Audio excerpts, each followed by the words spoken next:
តអ្នកនរគ្នាមើលស្គាល់នៅកន្លែងដើរលេងទាំង10ក្រៅពីប្រាសាទក្នុងទឹកដីខេត្តសៀមរាបនិយាយទៅខេត្តសៀមរាបនេះគឺសម្បូរកន្លែងដើរលេងលើខេត្តនានាទូទាំងប្រទេសកម្ពុជាតែក្នុងវីដេអូនេះខ្ញុំនឹងបង្ហាញចំនួន10កន្លែងដែលស្រស់ស្អាតបាត់គេទី1នោះគឺអង្គរ Wonder Garden ជាសួនផ្កាដ៏ធំមួយ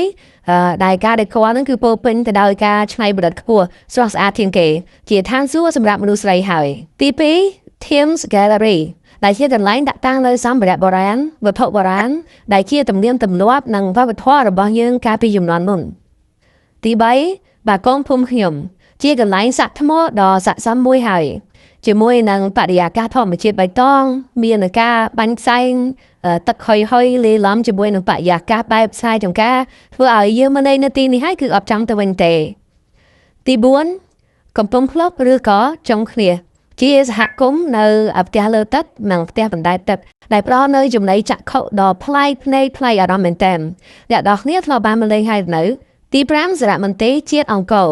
ដែលជាកន្លែងដាក់តាំងនៅព្រះពុទ្ធមាករជាច្រើនរាប់មិនអស់រូបចម្លាក់និងទេវលិង្គដែលជាកេរមរតករបស់ដូនតាយើងបន្សល់ជូននៅមនុស្សជំនាន់ក្រោយបានមកលេងគួរឲ្យសោកស្ដាយទី6សួនរុក្ខជាតិអង្គរដែលជាកន្លែងកម្សាន្តបែបពហុរុក្ខជាតិបែបចំការបន្តិចបែបសួនផ្កាបន្តិចបែបទំនើបបន្តិចហើយចូលលេងដែលឥតគិតថ្លៃទៀតទី7ទឹកខៀវបន្ទាយស្រីដែលទីនេះគឺមានទឹក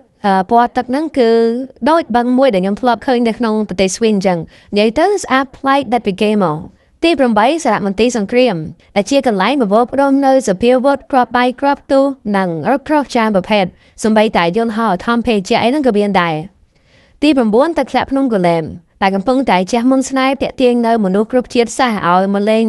ទីនេះភ្លុកទឹកភ្លុកដីហើយបើមើលទៅទឹកវិញឃើញហើយគួរចង់ងូតលេងមែនតើមែនអត់អ្នកអរគ្នា